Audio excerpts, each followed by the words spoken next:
Buenas tardes a todos, muchachos. Buenas tardes. Me da muchísimo gusto saludarlos desde acá. Eh, Estamos en una clase de recuperación. Recuerden por la clase que perdimos la vez pasada, la semana pasada. Ya habíamos hablado de eso en la clase de ayer. Hoy vamos a continuar hablando de un tema que habíamos iniciado en la clase de ayer, que esencialmente habla de el trabajo con los números irracionales y con los números complejos específicamente.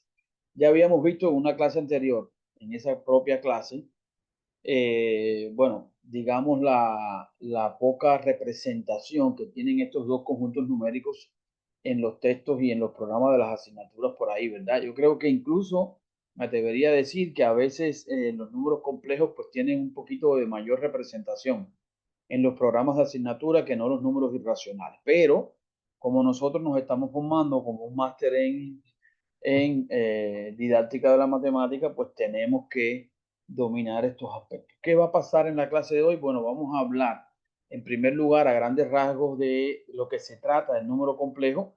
Ayer les decía que suele salir en los exámenes finales el planteamiento de situaciones de aprendizaje donde los números complejos están en el centro de dicha situación. Entonces, hay que entender los números complejos, como también hay que entender los naturales, los enteros, los racionales, los irracionales y demás. Pero los números complejos para que no pensemos que, bueno, por ser precisamente los números complejos y tener menos representación en los textos, pues no va a salir en un examen. Sí salen los exámenes, ¿eh? Salen los exámenes, la elaboración de situaciones didácticas donde, repito, los números complejos están en el centro de todo ese andar. Voy a compartirles alguna idea. Hoy vamos a tener una clase, yo diría que más práctica que teórica. De lo que se trata es que podamos empezar a profundizar en cuestiones puramente didácticas, aunque el contenido matemático siempre va a estar ahí presente, pero voy a hablar en primer lugar de algunos aspectos que caracterizan a los números complejos para luego entonces pasar a la actividad práctica que tiene que ver con el diseño de una situación de aprendizaje. Les comparto entonces la presentación rapidito. Les comparto la presentación rapidito para que ustedes vean en esencia de qué se trata el problema, incluso que vamos a estar resolviendo en la clase de hoy. Fíjense que siguiendo la lógica del aprendizaje basado en problemas, recuerden que partíamos siempre de un problema de inicio y el problema de inicio con el que vamos a partir dice así: ¿cuáles son las etapas de los números complejos a lo largo de la evolución histórica? Propiamente, yo diría incluso de la educación matemática que se trabaja en la escuela. De lo que se trata es de ver cuál es la didáctica que hay alrededor de los números complejos. Ahí está, didáctica que hay asociada alrededor de los números complejos y cuáles serían o pueden ser los recursos, los materiales para el aprendizaje de los números complejos, que ya eso nos llevaría, ¿verdad?, a un análisis más didáctico relacionado con eso. Entonces, siguiendo con esta idea, ayer un poco que habíamos hablado de la necesidad de construcción del conjunto de los números complejos. Ayer hablábamos de eso y hablábamos de las bondades que tiene el conjunto de los números reales, como el conjunto más grande, como el conjunto más amplio, como el conjunto más bonito, pero que también tiene sus insuficiencias. Y es muy importante, muchachos, que ustedes identifiquen las insuficiencias que tienen los conjuntos numéricos anteriores para hablar entonces de un conjunto numérico superior. Porque si la situación de aprendizaje que les saliera en un examen diga o elabore una situación de aprendizaje que tenga que ver con la introducción de los números racionales, la introducción de los números enteros, pues hay que recurrir a las insuficiencias que tiene el conjunto anterior. Y eso constituiría, yo diría que contenido de la situación de aprendizaje, yo diría que punto de partida de la situación de aprendizaje. Entonces, ¿por qué surgen los números complejos? ¿Por qué surgen los números complejos y para qué básicamente se construyó este conjunto? Hay una problemática de origen, hay una problemática de inicio que los números reales no podían resolver. ¿Y cuál era esa problemática que los números reales no podían resolver? El tema de la solución de ecuaciones cuadráticas, más o menos de esta forma.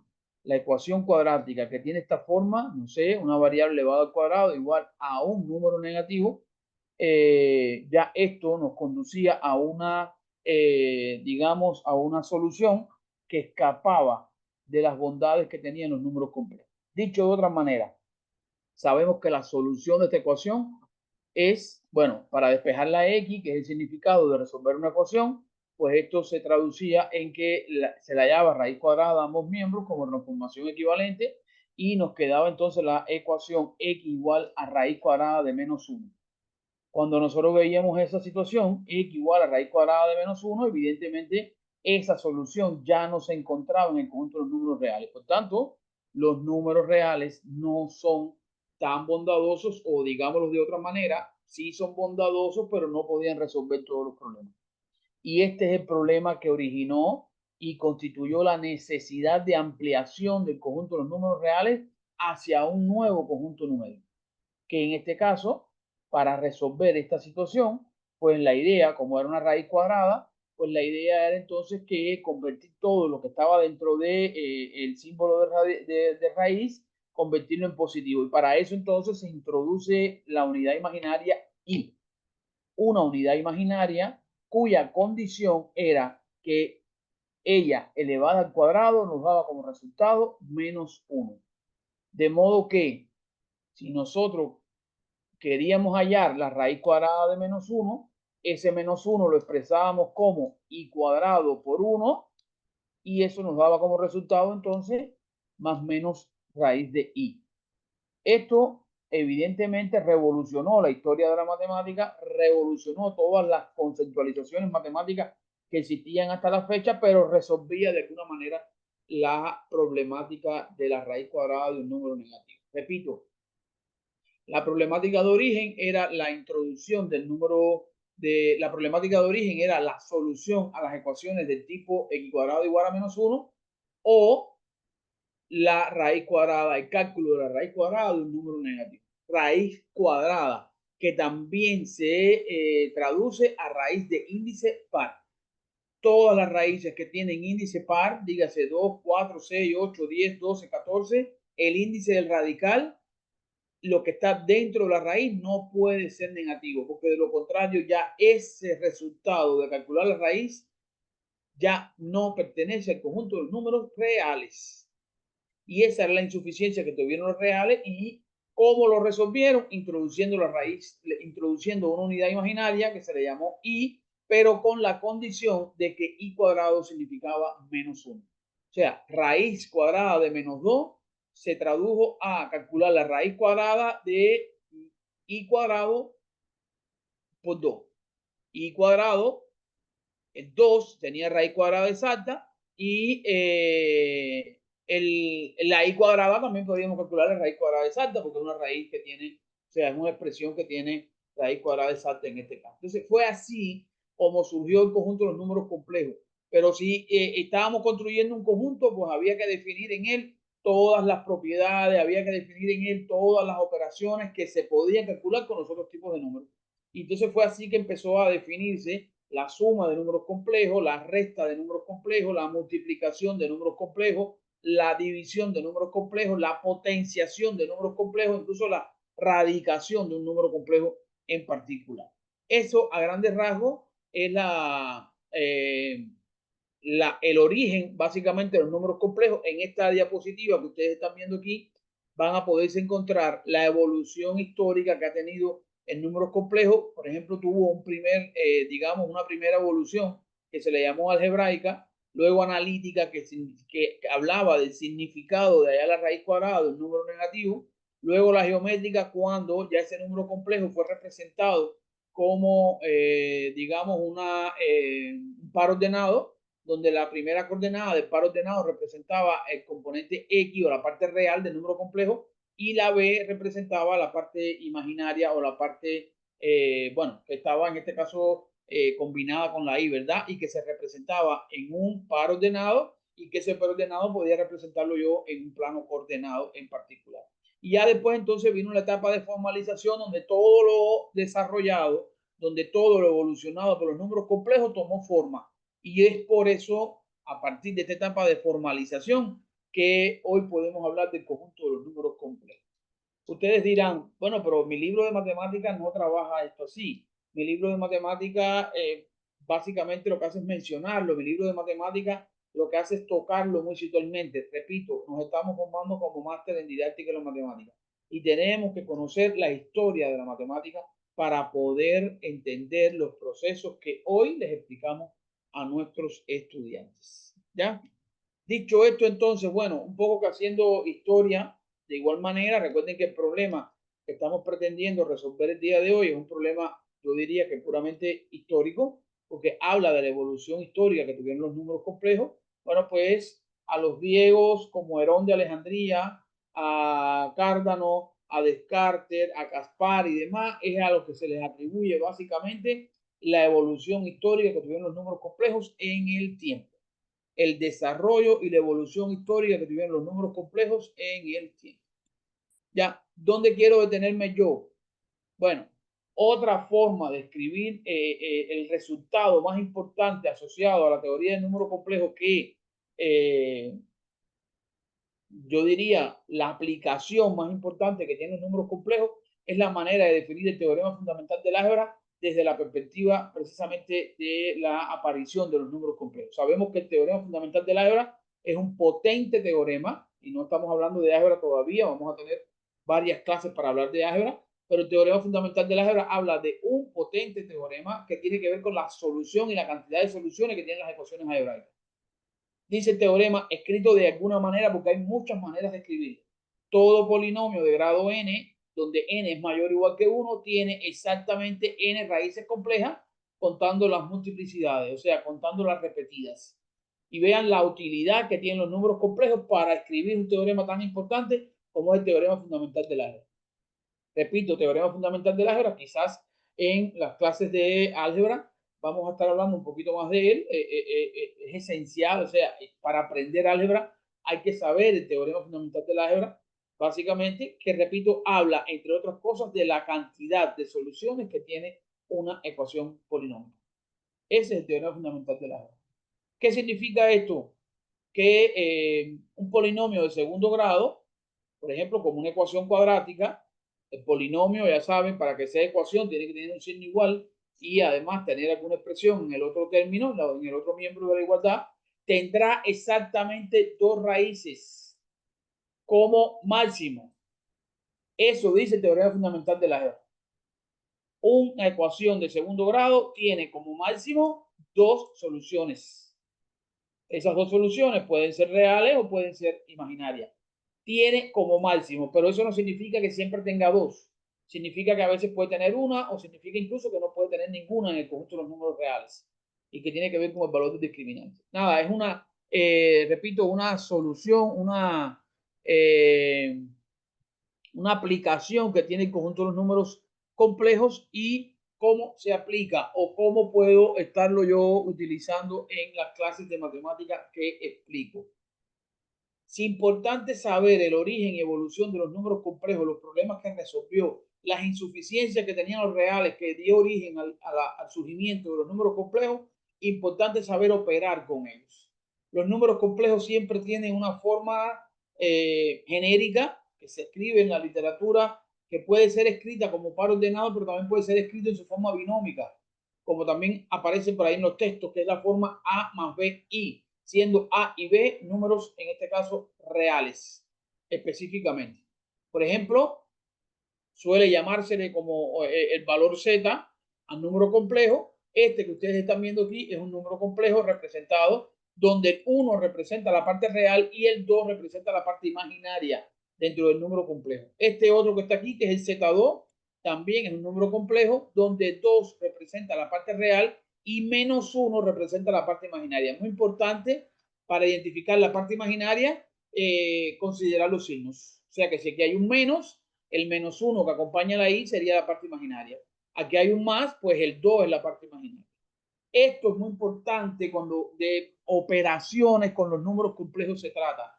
Porque, por ejemplo, la suma y la resta se reduce a sumar o restar las partes que componen a cada uno de los números. Para sumar dos números complejos expresados en su forma binómica, el problema se reduce a sumar las partes reales y sumar las partes imaginarias, tal y como lo muestra el ejemplo ahí que ustedes están viendo. Por ejemplo, 1 más 2i más 2 menos i, ¿Qué hago? La parte real del primero se la sumo a la parte real del segundo, que es 1 más 2, y la parte imaginaria del primero se la sumo a la parte imaginaria del segundo. En este caso me queda 2 menos 1. Pero el i hay que mantenerlo porque esto es una propiedad importante que tiene el conjunto de los números complejos, como la mayoría de los conjuntos. Siempre que yo opero dos números complejos, puedo obtener un número complejo como respuesta, o debo obtener un número complejo en consecuencia. O sea, que es una ley interna, precisamente la suma, la resta, la multiplicación y la división. ¿Qué pasa? Que ustedes dirán, bueno, pero yo me puedo encontrar un número complejo que no tiene parte imaginaria. Entonces, ¿qué relación hay? Recuerden que cada vez que construíamos un número, un conjunto numérico nuevo, la condición que le poníamos al conjunto numérico nuevo era que debía contener al conjunto numérico anterior. Y esa relación también se cumple entre los complejos y los reales. Quiere decir que todo número real también puede ser expresado como un número complejo. Dicho de otra manera, los números complejos contienen a los números reales. ¿Y por qué esta condición se da? Porque los números reales son números complejos que tienen la parte imaginaria igual a cero. O sea, todo número real es un número complejo cuya parte imaginaria es igual a cero. Por eso los complejos y los reales tienen determinadas relaciones de inclusión, relaciones de subordinación y relaciones de todo lo demás. Así se habla de la resta, así se habla de, bueno, un grupo de operaciones, la representación de los números complejos en una recta en un sistema de coordenadas. Recuerden, fíjense, el vector este rojo es el resultado de representar un número complejo, cuya desplazamiento en el eje de las X me lo va a indicar la parte real y el desplazamiento en el eje de las Y me la va a indicar la parte imaginaria. La característica esencial aquí es que los números complejos siempre son vectores unitarios, o sea que están aquí ubicados en el centro precisamente del sistema de coordenadas, y a partir de ahí represento en el eje de las X la parte real y en el eje de la Y la parte imaginaria. Luego, cuando intersecto ambas paralelas que trazo, pues ahí me daría entonces el punto final del número complejo correspondiente. Esto es importante, representar números, y para representarlos en una recta numérica, pues yo puedo usar indistintamente pues GeoGebra, cualquier software de este tipo que ustedes conocen tanto como yo, que me ayudan con exactitud a representar números complejos. Una hoja cuadriculada, no sé, me estaría dando de mejor manera esa representación y todo lo demás. Así puedo efectuar la multiplicación, así puedo efectuar la suma, tanto algebraica como geométrica. Todas esas propiedades yo las puedo aplicar precisamente en estos resultados. No sé si alguien tiene alguna duda. Por favor, alguien que me diga hasta dónde llega el texto de matemática con relación al tratamiento de los números complejos. Si alguien tiene alguna experiencia de eso, lo escucho. ¿Qué tanto se trabaja en la escuela los números complejos? Y bueno, precisamente qué es lo que se trabaja. A ver, alguien que tenga la experiencia, que le ha tocado trabajar los números complejos en la escuela, que nos pueda hablar un poco sobre eso, por favor.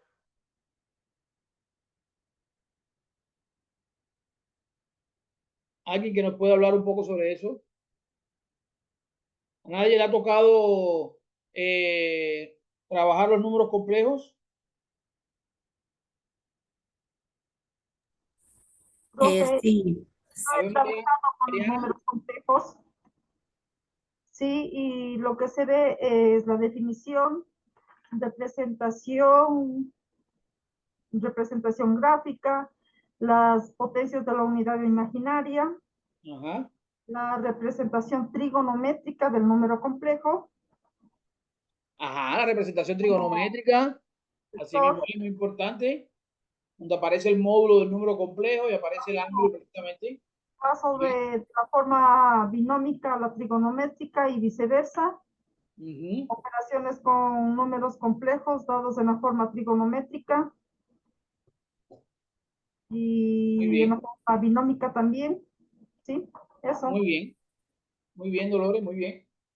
O sea, repito, hay textos, hay sistemas educativos, hay, ¿cómo se llama? Modelos educativos que sencillamente le traspasan esta problemática de tratamiento de los números complejos a la universidad.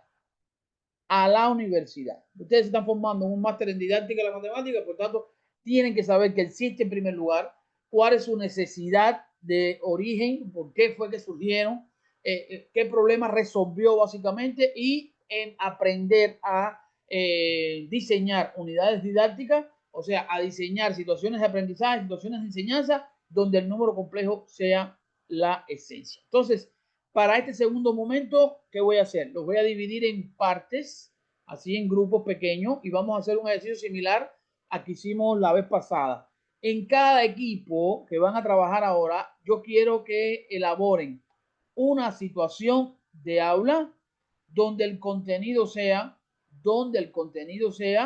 la introducción de los números complejos. ¿Ya? Entonces les voy a compartir aquí en el chat ahorita, les voy a compartir aquí en el chat ahorita la plantilla, porque sobre esta plantilla es que vamos a trabajar. Permítanme un minutito. La plantilla y quiero entonces que hagamos lo mismo que hicimos la vez pasada, ¿verdad? ¿Se acuerdan? Uno compartió la plantilla y los demás, bueno, pues está todo el mundo ahí pendiente a lo que se escribe. Yo voy a estar pasando por los salones, yo voy a estar pasando por los grupos para puntualizar. Luego regresamos acá a la clase todos y discutimos el trabajo de uno, discutimos el trabajo del otro equipo. ¿Ya? Descarguen la plantilla, por favor, y los voy a separar en equipos.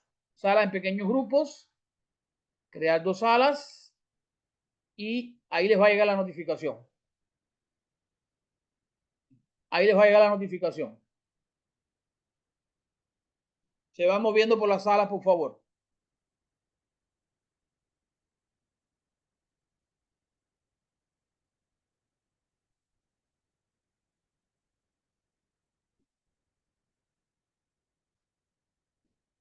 Vamos, todos moviéndose a las salas.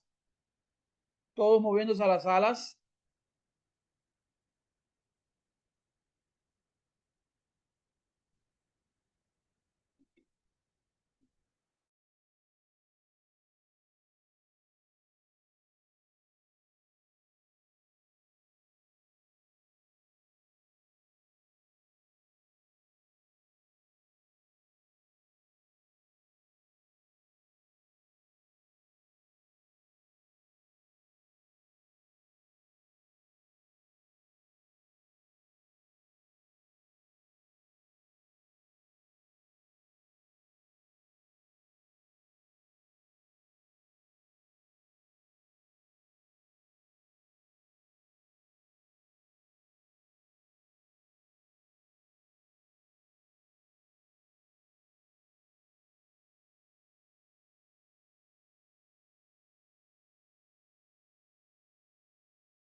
Ok, esperamos porque regresen los compañeros. A ver, este equipo, ¿quién es el que iba a compartir?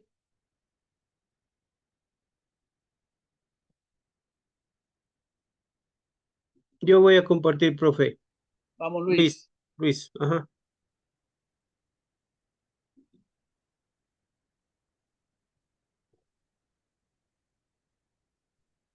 Bien, este es el trabajo de uno de los equipos. No le puse nombre, ni le puse número ni nada, pero es el trabajo de uno de los equipos. A ver, Luis, te escuchamos. Todo el mundo atento, por favor. Todo el mundo atento, por favor. Bien, habíamos quedado en el grupo que yo voy a participar y de pronto Ok, si me algo, participa alguno de los compañeritos como ayuda, ¿no? ok, perfecto. Muy bien, Dolores. El trabajo está para, bueno, aquí en el Ecuador y también coincidía con los compañeros que están de Colombia, decía, la edad, ¿no? Es para estudiantes entre 15 y 16 años. En el Ecuador, segundo de bachillerato. Ya, nuestro objetivo, comprender el concepto de los números complejos y sus elementos como una extensión de los números reales a partir de resolver ecuaciones cuadráticas que no tienen solución dentro de los números reales. Vean qué objetivo tan interesante, Dolores, permíteme un minuto. Vean qué objetivo tan interesante. Y esa cantidad de objetivos que suelen ponerse por ahí, se pueden quedar con uno solo. Si soy capaz de configurarlo bien configurado. Este objetivo, a mi modo de ver, cumple con todas las exigencias didácticas que debe tener un objetivo. ¿Qué va a hacer el alumno? Comprender el concepto de números complejos. ¿Cómo lo va a hacer? Como una extensión de los números reales y a partir de la solución de ecuaciones cuadráticas. ¿Ya? Eso tiene que responderle el objetivo. También pudiera haber respondido el para qué. ¿Para qué? No sé si para resolver problemas complejos, no sé si para profundizar en el conjunto, en la aritmética, no sé. El para qué ya es más cuestionable. Pero el qué y el cómo no pueden faltar como respuesta a la redacción de los objetivos. Recuerden que tiene que estar encabezado con una sola habilidad, un solo verbo en infinitivo, que sea medible, que sea evaluable. Comprender, habíamos dicho que pudiera ser perfectamente. No significa que siempre tengan que tener uno. Yo, en lo particular, mi opinión muy particular es que hasta dos son permitidos objetivos en una situación de aula. Hasta dos. Pero ya tres es cuestionable. Porque, repito, el objetivo está encabezado con una habilidad. Y una habilidad para formarla en un estudiante es un proceso psicológico complejo. Si vamos a poner objetivo por poner, pues entonces ponemos 7. Pero si queremos que verdaderamente el alumno se transforme, pues vamos a enfatizar en un objetivo y en esa habilidad que marque el objetivo.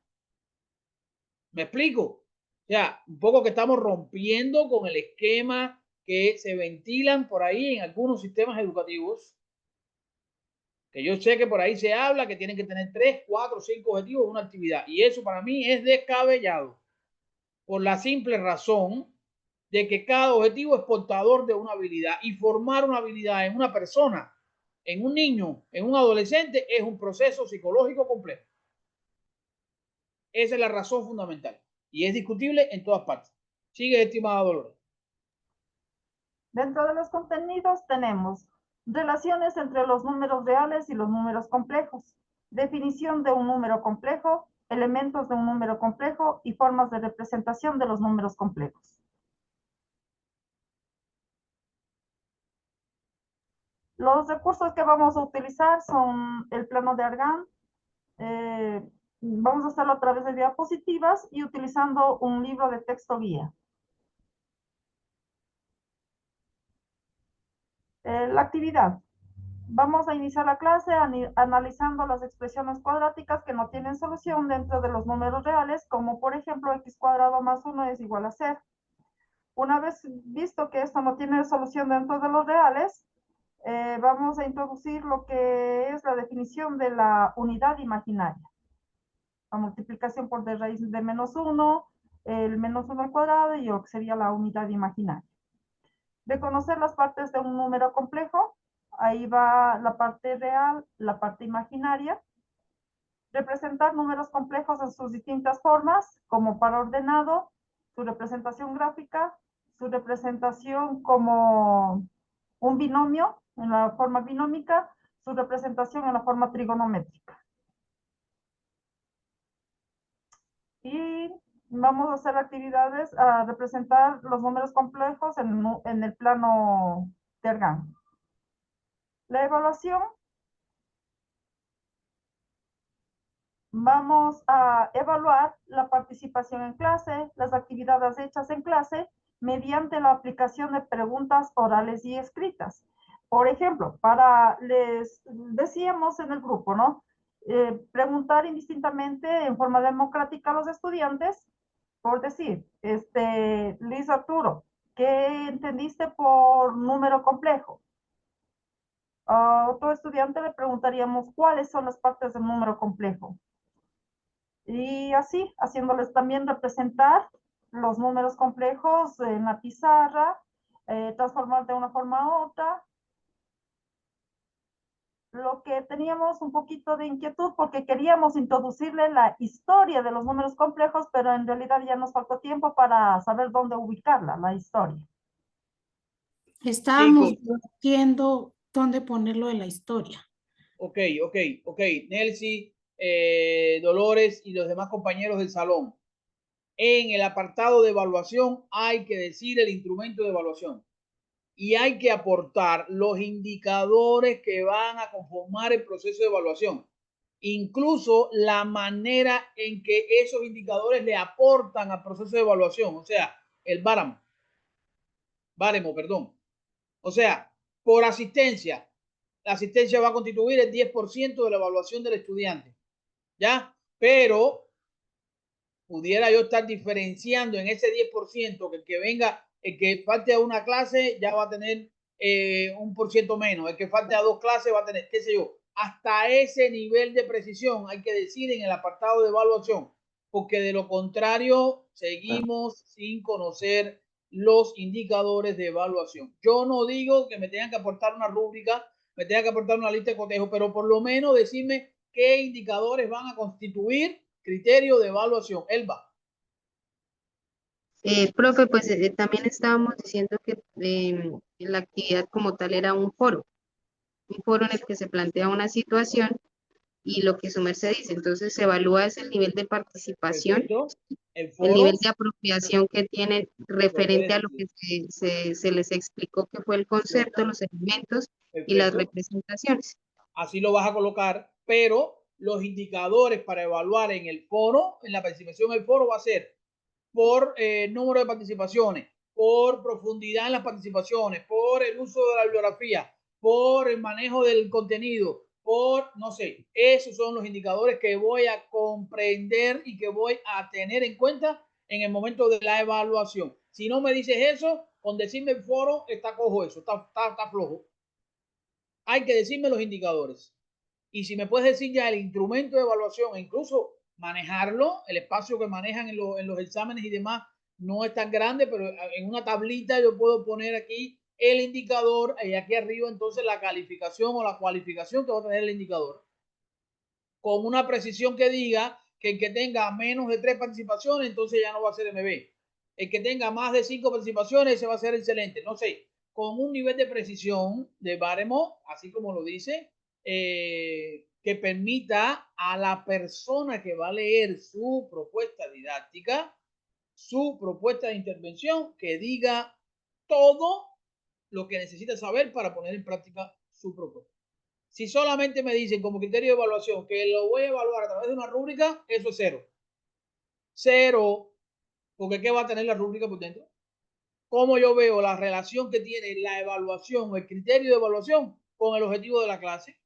¿Cómo yo compruebo eso? Yo que voy a estarlos calificando a todos. Yo necesito ver que ustedes saben que van a evaluar y que esa evaluación está concebida en función del objetivo de la clase, en función del contenido de la clase. Esa es una ley didáctica inviolable. La relación entre los componentes didácticos en una situación de aula. Ese objetivo, ese contenido, esa descripción de la actividad, esos recursos tienen que relacionarse con la evaluación. Por el uso del software fulano de tal, 10 puntos o 10% de la evaluación. Eso es un criterio de evaluación y un porcentaje o un indicador de evaluación. ¿Alguna duda con eso? Vamos a seguir trabajando en estas cuestiones, no se preocupen, pero hasta ese nivel de precisión hay que llegar en el momento de la evaluación. Bueno, no quiero castigarlos. El otro equipo, ya yo vi su trabajo en la sala. Yo creo que ha sido un buen trabajo de manera general para los dos equipos. Esta dinámica la usamos ya una vez y resultó. Hoy volvimos a recuperarla y vamos a seguirla recuperando en otros espacios que nos veamos. Va a ser todo por hoy. Le pido, repito, al otro equipo que esté tranquilo. Ya yo vi su participación, ya yo vi su avance. Así que en próximas clases nos volvemos a ver. Un gusto saludarlos, estimados. Listo, profe. Que tenga buen resto de día, profe. Un abrazo a todos. Gracias, profe. Gracias. Profe, es que yo tenía una pregunta sobre la actividad que toca entregar el lunes de la otra semana. A ver, Es que yo dime. estuve revisando los textos en donde lógicamente en el caso no sé, pero aquí en Colombia desde séptimo se comienzan a ver los números racionales. Entonces quería preguntarle de manera puntual si es la parte introductoria o en este caso, por ejemplo, no sé, con números complejos, exactamente. No, lo que vas a hacer para la actividad es nada más los números racionales, Jessica. Números racionales. Y vas a escoger un texto. Vas a escoger un texto, o sea, no ni siquiera tiene que ser el texto que mejor trabaja los números racionales. Tú vas a coger un texto, vas a agarrar un texto de eso y vas a hacer el análisis. Listo. Si el texto se queda nada más en definir los racionales, lo vas a decir en tu informe. Si el texto también suma, resta, multiplica, también lo vas a decir con ejemplos de actividades y demás y demás. Siguiendo a Nardoni, por favor. Sí, señor, sí, señor. O sea que básicamente es desde la parte introductoria donde hacemos fracciones equivalentes, simplificación, amplificación. Eso es lo que vas a decir. Eso es lo que vas a decir. Pero no vas a buscar el texto que mejor lo haga. Vas a escoger uno y ese uno lo vas a analizar según Nardoni. Listo. Muchas gracias, profe. Tenga feliz. Profe, una consultita, disculpe. Sí, dígame, Mariana. Del grupo 7 ya consultamos con nuestra mentora y ella nos dijo que tenemos otro profesor y que desde la próxima semana vamos a empezar con él. ¿La actividad la podemos subir en su caso, por favor? ¿En mi apartado? Ajá. Si te deja hacerlo, no hay problema, Mariana. Yo te voy a estar calificando. Te voy a calificar a todo el que ha podido subir la tarea. Igual pudiera